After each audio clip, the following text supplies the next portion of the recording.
Fala galera, tudo bem? Começando mais um Resenha Ru, e o de hoje é especialíssimo, principalmente para mim, porque eu era super fã dessa revista que é a Brasil Surf, foi a primeira revista brasileira de surf. E eu tô aqui com Flávio Dias, fundador da revista. Olha, Flávio, obrigado, Ricardo, pelo convite, Flávio. E o Marcelinho. O Flávio lançou essa revista em 1975 e a nossa resenha de hoje é sobre a história dessa revista, o que ela mostrou. Foi a primeira revista brasileira de surf, né, como eu já falei, e eu era assim o público-alvo, cara, porque eu era um quase pré-adolescente, adolescente, começando a surfar. Eu consumia Brasil Surf. Para mim era uma bíblia, né? E eu tenho vários amigos que a gente conversa sobre isso. João Maurício Jabu, Renato Febo, exatamente. Que nós éramos dessa geração que tinha... Ficou órfão da Brasil Surf. Que ficou órfão e tinha Brasil Surf como assim, uma leitura e coleção. Inclusive eu gostaria muito de saber onde estão as minhas até hoje, que eu tinha todas. E, Flávio, eu queria começar pelo início mesmo. Como é que foi? Como é que começou a ideia? Quem teve a ideia? O Alberto Pessegueiro fez a revista com você, com mais uma galera. Exatamente. Também, né? Seu pai também participou. Exato. Mas como é que foi a ideia? Eu digo, a ideia inicial que levou até a vocês chamarem outras pessoas. A gente começou realmente no colégio, no Andres. Eu e o Alberto estudávamos, e eu vou até corrigir uma declaração que eu dei no podcast do Rico, que eu disse que, eu não me lembrava, e disse que eu tinha trazido dos Estados Unidos uma newsletter, e daí eu e o Alberto, mas quem trouxe na verdade o newsletter foi o irmão do Alberto, o Ney Pessegueiro. Tá. Então é só para dar uma correção aqui, porque o Alberto me corrigiu lá. Uhum. E quando ele levou para o colégio, nós começamos a conversar, e eu falei com ele, cara, vamos fazer um jornal desses, quem sabe a gente... Aí, começou a ideia, ele gostou da ideia, começamos a conversar, chamamos o Carlinhos Magalhães, o Maga, que era da Globo. Naquela época ele não era ainda da Globo, e começamos aí a discutir e conversar. Daí surgiu, a facilidade foi que meu pai tinha uma gráfica, ele era gráfico, porque eu com 17 anos e o Alberto com 17 era impossível da gente fazer. Naqueles tempos primórdios de impressão, de fotolito. Era uma coisa assim histórica, né, fazer uma revista. Tipo, tem uma geração que nem vai entender, que está assistindo agora, o que é fotolito, né? Não. Impressão, a diagramação, aquele papel couché que você ficava colando e fazendo a composição gráfica fora dos títulos, né? Exatamente. Nós recebíamos escritos, isso já depois, nós recebíamos escritos, manuscrito. O pior de todos era do Fedoca, que era um garrancho danado. Aí a secretária tinha que tentar traduzir com o Alberto. Datilografar, mandava para fotocomposição. Aí era impresso. Mentira. E ao contrário, o cara escreveu no chumbo. Brasil Surf era surf e ao contrário, entendeu? Uhum. Tudo. Aí eles imprimiam e mandavam as tripas pra gente, aquelas colunazinhas. E do lado o abecedário todo, que a correção era feita com estilete, assim, era C cedilha, estava S, tinha que cortar pequenininho e grudar. Olha só, cara. Muito. Eu cheguei outro dia com essas revistas mais modernas, o cara tinha 10 revistas prontas no computador. Não, e assim, para mim é um privilégio, né? Muito bom ter aqui o Antônio, que foi um dos pioneiros também, o pioneiro, junto com o Bocão ali, com a Patrícia, do audiovisual, né? Do esporte de ação na televisão. Você na parte gráfica, né? Então, assim, tô aqui do lado da história, um pouco do surf brasileiro. E, assim, eu queria saber... Eu imagino que vocês não criaram, assim, com objetivo financeiro, né? Tipo, vou criar uma revista para fazer um dinheiro. Não, acho que foi mesmo para abastecer essa galera, né? Para mostrar o surf, principalmente numa época, que o Brasil estava vivendo uma ditadura, o surf tinha muito preconceito também. Queria saber quais foram, assim, as maiores dificuldades de colocar, né, a revista. O Ricardo também, além do audiovisual, teve também o Realce, que foi a revista. Foi a turma do Brasil Surf, que ela acabou naquele ano e ele adorava a revista, né, como aquela geração toda, né, porque a revista tinha uma coisa muito encantadora. Primeiro que ela era muito carente, a gente era muito carente de revistas. As surf chegava de vez em quando nas bancas, aquele negócio todo. E do momento, então, você via que Gary Lopes, Jeff Devine, tudo em inglês, tinha que ir ao Havaí para ver o cara passar. Quando a gente lançou, tinha uma carência disso. E quando o pessoal comprava a revista, Bocão, Daniel Friedman, aí você ia na praia e você via aquelas pessoas, entendeu? Então isso era muito legal da Brasil. Foi isso que conquistou o pessoal eu como fã e público-alvo, consumidor da revista, era justamente isso, né? Os ídolos brasileiros e aquela coisa do o Campeonato de Saquarema, que tinha uma lista, né? A lista de Saquarema. O Campeonato de Saquarema era uma lista, não era qualquer um que podia se inscrever, não, Marcelo. Se você quisesse, não ia, não. Você tinha que estar numa lista. Aí a lista saía na Brasil Surf, aí não sei o que, aí depois vinha a cobertura do campeonato, aí eles viajando, cara, matérias deles fora do Brasil, Otávio, Paulo Proença, Bocão, Cauli, olha essa capa do Cauli. Essa capa é de uma edição. PP, cara, PP, os dois meus maiores ídolos era o PP e o Petit. O Petit, cara, era assim, um cara que eu admirava, porque ele também me recebeu muito bem no Arpoador, né?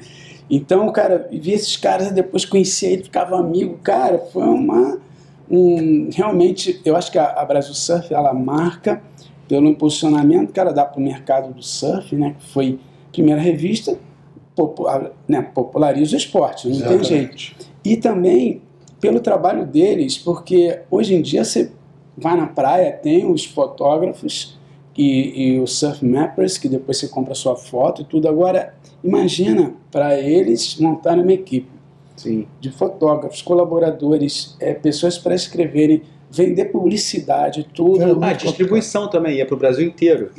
Muito a gente procurava mandar para as capitais. Um estado que vendia muito era Brasília, agora sei que mas isso foi, por exemplo, isso que o Ricardo está falando, o Antônio Ricardo está falando, é que, por exemplo, o fotógrafo, não tinha fotógrafo.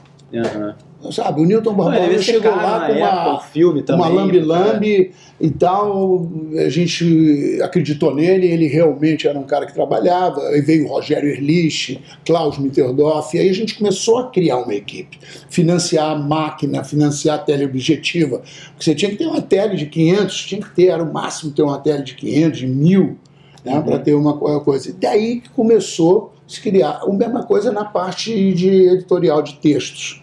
Eram poucas pessoas, até por formação. Você ia pedir para o Paulo Proença fazer um texto, tá? Era difícil, né?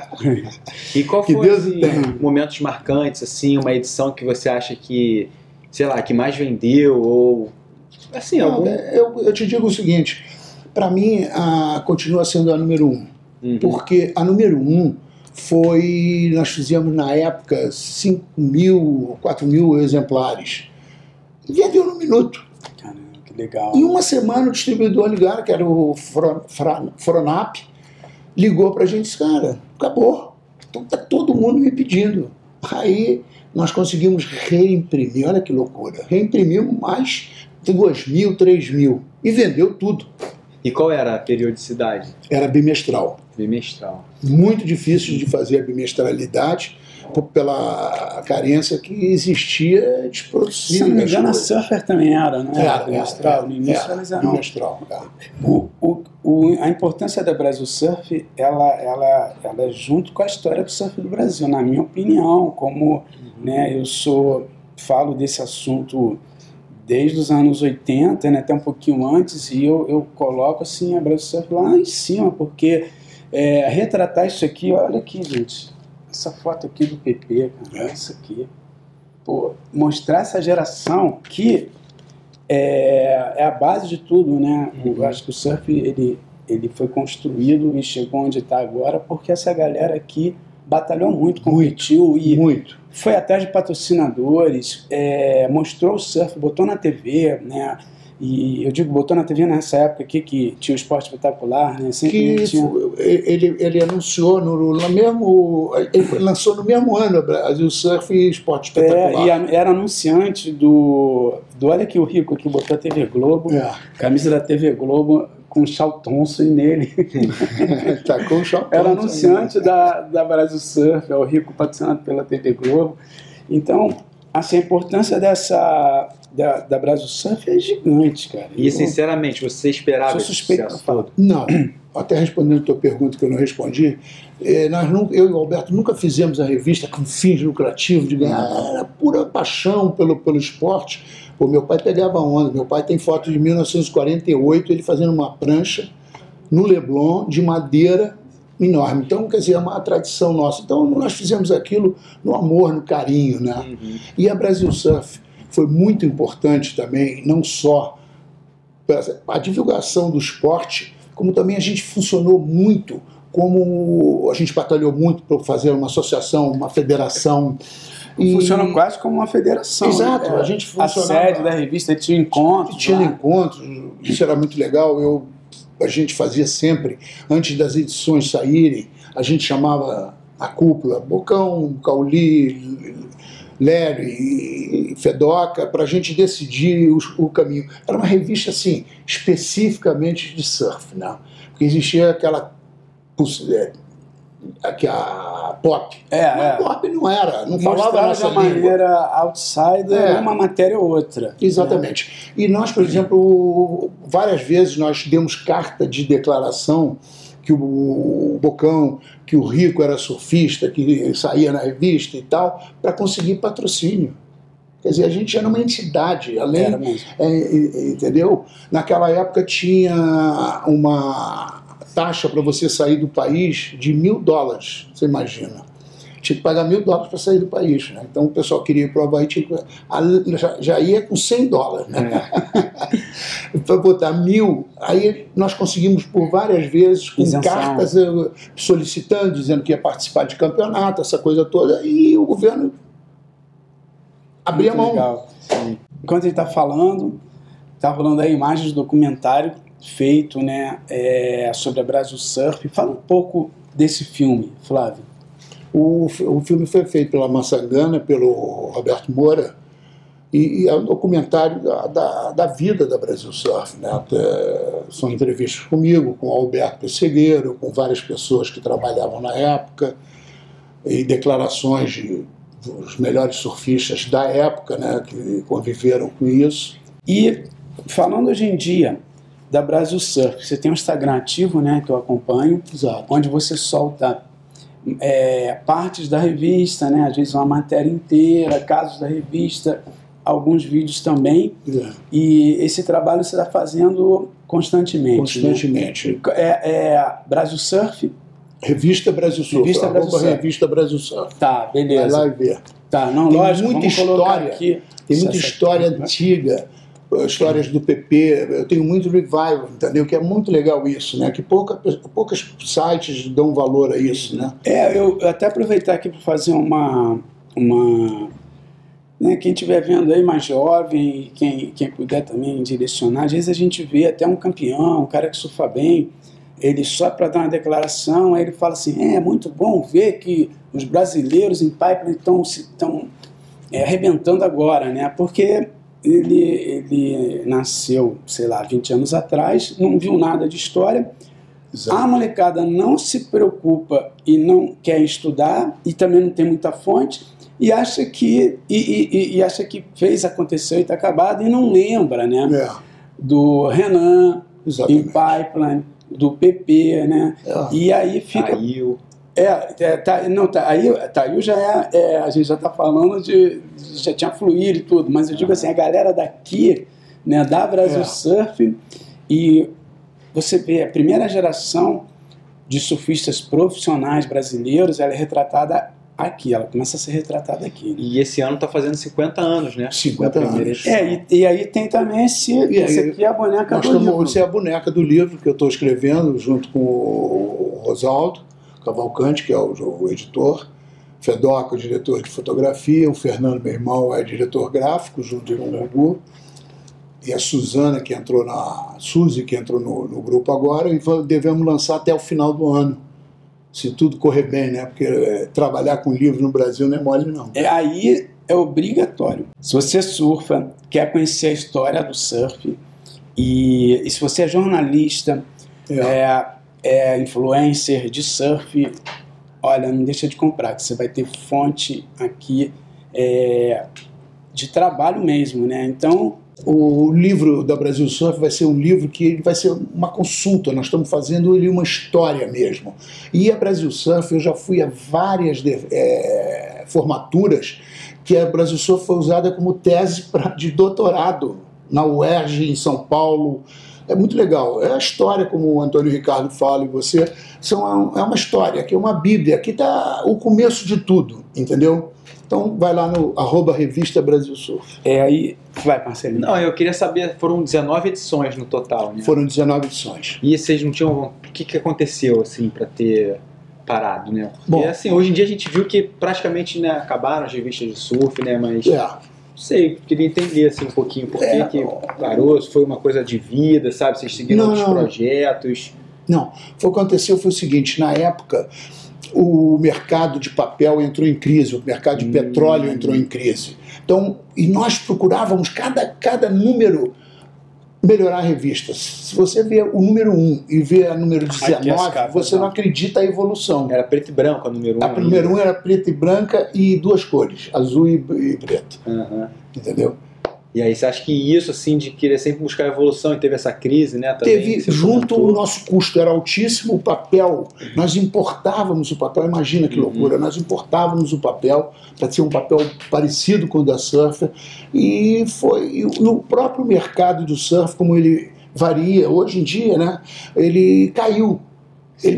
Depois veio o Antônio Ricardo, o Bocão, fizeram um real, vocês devem ter visto a dificuldade. Aconteceu a mesma coisa com a gente. A mesma coisa, né, Antônio? O que acho legal a gente falar mais da história, né? O que aconteceu lá dentro de tudo, mas aproveitando esse gancho, quando a Brasil Surf termina, né? O meu pai me forçava muito para trabalhar, eu já trabalhava aqui mesmo, nessa sede aqui com gráfica, e quando vocês pararam as operações, e eu de saco cheio de fazer coisas que não tinha nada a ver, né? E tinha uma pessoa aqui muito fera, um redator, que foi redator publicitário, escrevia muito, e ele também incentivou muito a gente, né? Aí eu pensei, fazer uma revista, né, de surf. E aí chamei o Jefferson Cardoso, que era meu amigão, deu um toque no Daniel, o Daniel não era muito dele, e aí ele falou com o Bocão escrevia para Brasil Surf. Tinha o Carlos Lorque também, que era fotógrafo. A gente juntou um grupo e o Bocão foi trazendo as pessoas da Brasil Surf, que chegaram aqui e falaram assim, poxa, que aí você vai poder corrigir ou não. O Rubem, o Mário César, tinha um outro assistente do Rubem também, que ia trabalhar Roberto com vocês. Zucas, eu acho. Cara, não me lembro quem ele assim, trouxe. Cara, Brasil Surf acabou de terminar porque eu não tinha tanto anunciante. Não sei se foi muito isso, anunciante relacionado a papel.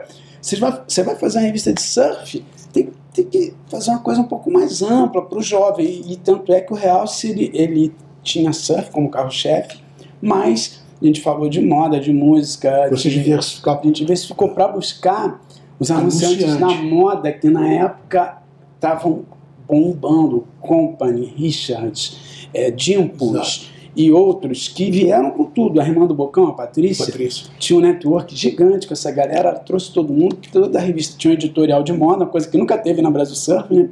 E a gente teve que diversificar para sobreviver e para lançar. Aí a gente cai no mesmo ponto de vocês. Crise, papel caríssimo, difícil de viabilizar.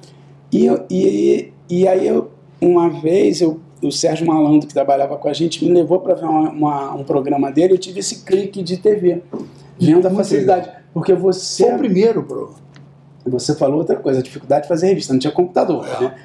Quando teve o clique de TV, a gente muda para TV. E aí, mas aí é outra história. Vamos falar da Brasil Surf aqui. Eu só estou corroborando com essa história do papel e da crise, da dificuldade de fazer revista. Exatamente. Né? Ô, Tony Ricardo, eu queria completar também que o que nos levou assim, talvez a gente pudesse espremer, foi nós termos feito a Brasil Skate. O mercado não suportava ainda. E a gente já tinha uma a primeira revista de skate do Brasil também, né? Chegamos a editar 2 revistas e foi o que pesou pra gente realmente.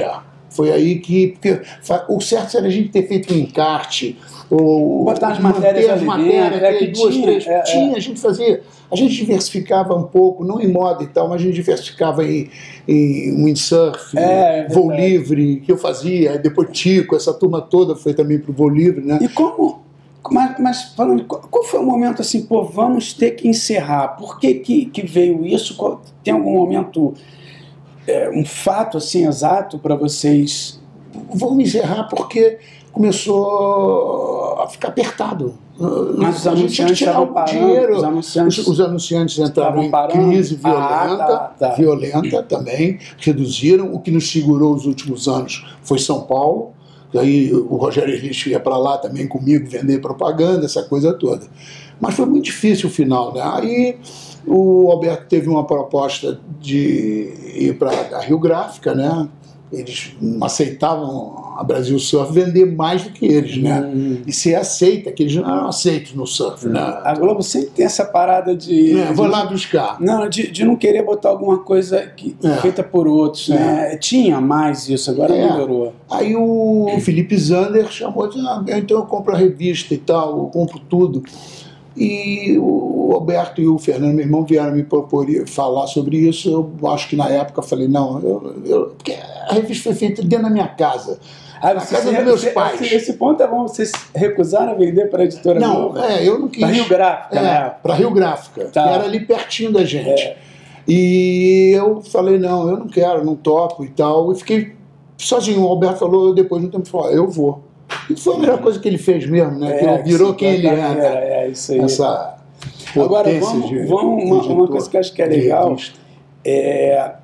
pô, você tem aí Fedoca, Rogério Erlich, Múcio, Bocão, mas quem?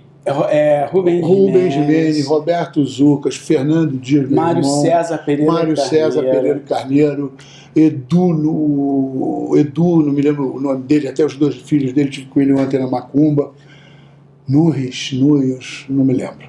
E tinha uma galera, né? E mas quem aí? Fora Silvio Bering, o velho Silvio Bering, porque como era uma época de ditadura, eles botaram uma lei que tinha que ter um jornalista responsável pela revista, porque quem ia em cana era o jornalista.